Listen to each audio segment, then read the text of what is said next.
የትኛው ማህበራዊ ሚዲያ ላይ ወጣቱ በቃ ይከራከራል።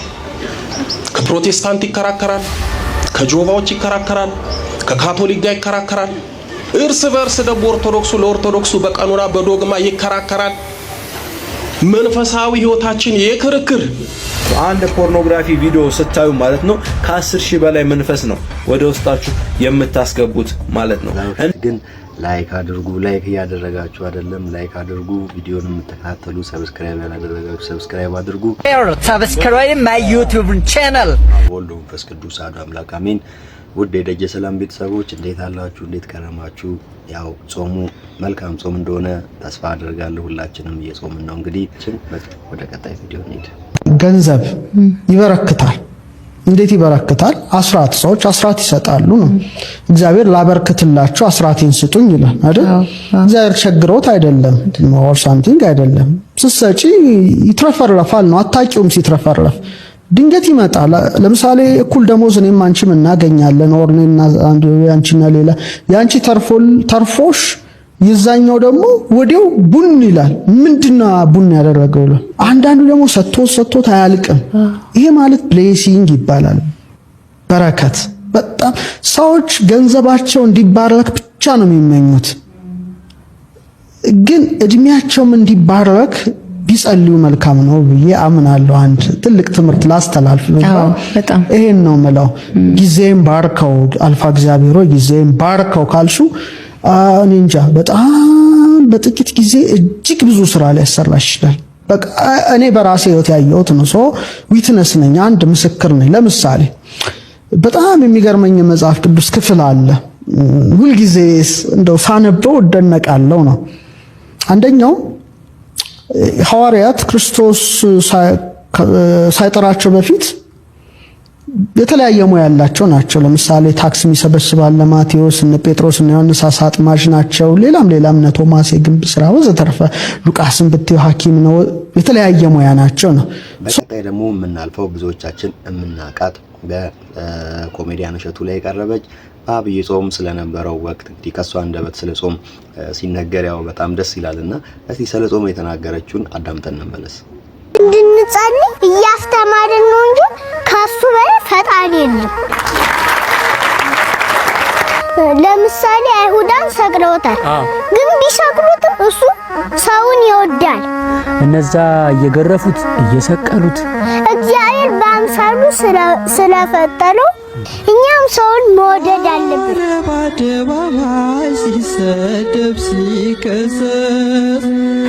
ማርያም ማለት ምን ማለት ነው? ምንም የምታሰጠኝ የምታስምን ማለት ነው። አንድም ማል በጃለም ጣፋጭና መድኃኒትነት ያለው ምግብ ነው። ያም ደግሞ በሰማያት የሚመገቡት ጣፋጭ ምግብ ነው።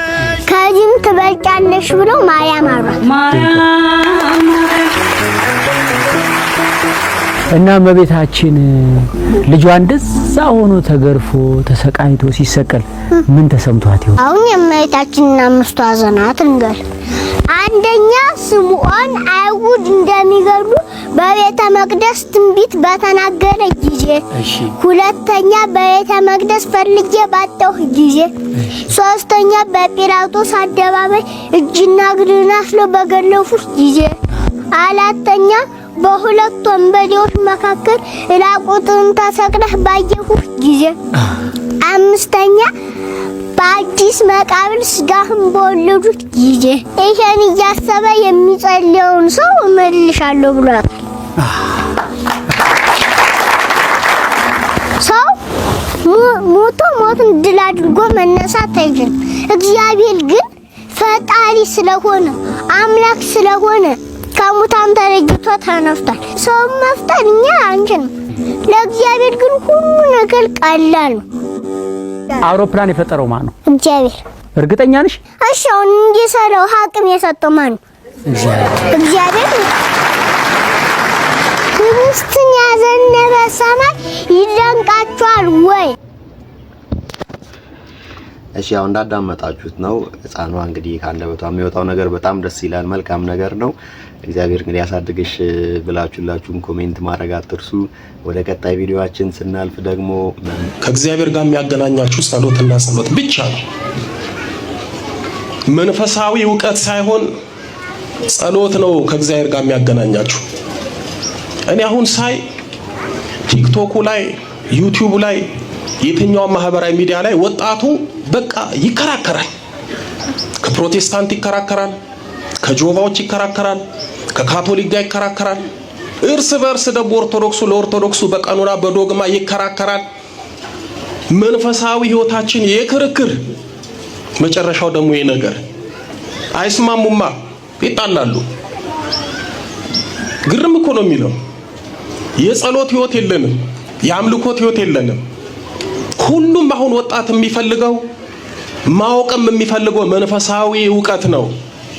መንፈሳዊ ህይወት እንዴት እንደሚኖር ማንም አይፈልግም፣ ቢፈልግም አይኖርም። በነገራችን ላይ መንፈሳዊ ህይወትና መንፈሳዊ ዕውቀት በጣም ይለያያል። መንፈሳዊ ዕውቀት ካላችሁ እግዚአብሔርን ልታውቁ ትችላላችሁ። ድንግል ማርያም፣ ቅዱሳን መላእክት፣ ጻድቃን፣ ሰማዕታት የቤተ ክርስቲያንን ቀኖና ዶግማ በደንብ ልታውቁ ትችላላችሁ። ማወቅ የትም አያደርሳችሁ። ማወቅ አርዮስን አልጠቀመው፣ ወደ ክደት ነው የወሰደው።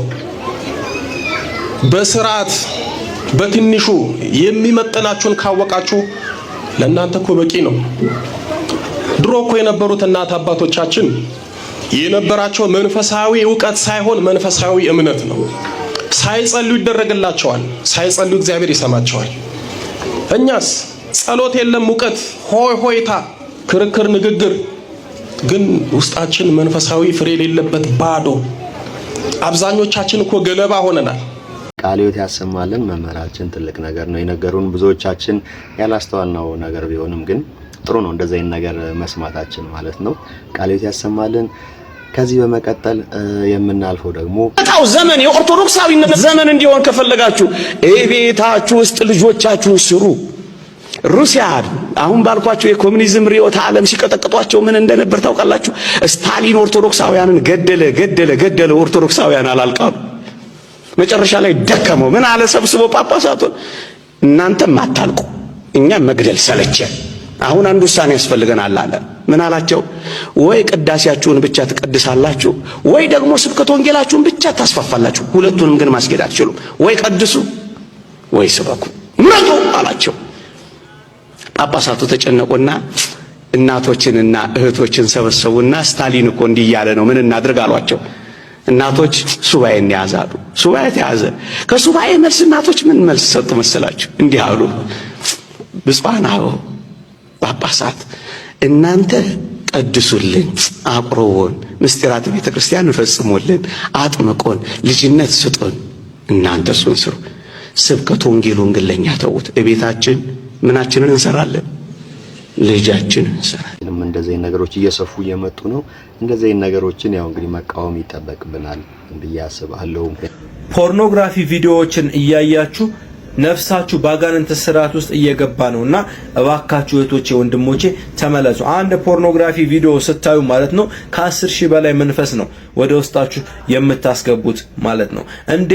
እንዴት መልሼ እዛ ነገር ውስጥ ብገባስ፣ ንስሐ ገብቼ መልሼ ብሰናከልስ የምትሉ ካላችሁ ደግሞ ቅዱስ ጴጥሮስ ሳይቀር እኮ ቆርቦ ነው አምላክህን ታውቀዋለህ ሲባል ከሱ ጋር ነበርክ ሲባል ፈጽሞ አላውቀውም ብሎ 3 ጊዜ የካደው ነገር ግን ከልብ ተጸጽቶ በእንባ ወደ አምላኩ እቅፍ ተመልሷል። እንባው ንስሐ ሆኖለት ማለት ነው። እናንተም በዚህ ነገር እየተመላለሳችሁ ካላችሁ እለትን አንቡ። ጌታዬ ሆይ ከዚህ ነገር እንዴት አድርገህ ነፃ ታወጣኛለህ እያላችሁ ተጸጸቱ፣ በንስሐ ተመላለሱ። የፍቅር አምላክ የፍቅር አባት ስላለን ማለት ነው። ፈጽሞ መርሳት የለብንም። ከዚህ በፊት በኃጢአት መንገድ ያሉ እነ መግደላዊት ማርያም፣ ግብፃዊቷ ማርያም እንደዚሁም ደግሞ ቆርቦ ስቶ የነበረው ቅዱስ ጴጥሮስ ሳይቀር ወደ አምላኩ የተመለሰው በእንባው ነውና እናንተም በእንባ ተማጸኑ። ግድላችሁም ፈጽመህ አምላክ ሆይ ከዚህ ነገር ለየኝና አንተ በቤት እንድመላለስ በጽድቁ መንገድ ምራኝ እያላችሁ አምላካችሁ መድኃኔዓለም ክርስቶስን ተማጸኑት። ቅዱስ ገብርኤልን ተማጸኑ፣ ቅዱስ ሚካኤልን ተማጸኑት። የምትወዷቸውን ቅዱሳን ተማጸኗቸው፣ ተሳሉ። ከዛ ነገር ፈጽሞ ነፃ እንድትወጡ ማለት ነው። አለበለዚያ በነፍስም በስጋም ነው የምትጠፉትና እህቶቼ ወንድሞቼ ከዚህ ነገር እንድትቆጠቡ እንደዚሁም ደግሞ በንስሐ እንድትመላለሱ መልእክቴ ነው ማለት ነው። ነው። ሰላማችሁ ይብዛ። በትዳርም ያለን ሰዎችም እንደዚሁ ደግሞ ወደ መንፈሳዊ ነገር መቅረብ መምህራንን ንስሐ አባቶችንም ማግኘት ይጠበቅብናል። ምናልባት ጭንቀትም ካለ ሌላም መንፈስም ካለ አንዳንድ ጊዜ ወደዚህ የሚገፋፋ ነገር እነሱን ነገሮችንም በዚህ መልኩ ማስቆም ይቻላል ብዬ አስባለሁ። በስመ አብ ወወልድ ወመንፈስ ቅዱስ አሐዱ አምላክ አሜን። የመጽናናት የፍቅር የሰላም ሁሉ አምላክ እግዚአብሔር ሆይ እንደ ቸርነት መርተህና ጠብቀህ ደግፈህና አሻግረህ የዛሬ ሰው ስላልከን ስለወጣው ብርሃን ስለሚመላለሰው ያንተ ቸርነት ክብር ምስጋና ላንተ እናቀርብልሃለን። እጅግ የተወደድክ እግዚአብሔር ሆይ ኃይለኛ የሆንክ እግዚአብሔር ሆይ ሰውን ሁሉ የምትረዳ እግዚአብሔር ሆይ ለወደቀ ለሚንከራተት ለጨለመበት ሁሉ የምትራራ እግዚአብሔር ሆይ አንተ እናመሰግንሃለን።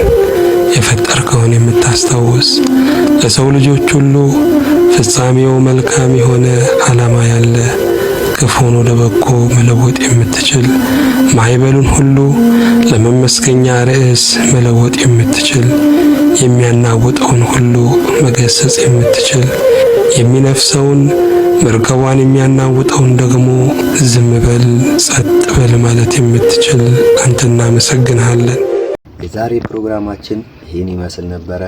ሁላችሁንም በያለንበት እንግዲህ በጾም በጸሎት እንትጋ። ሰላም ሁኑልኝ።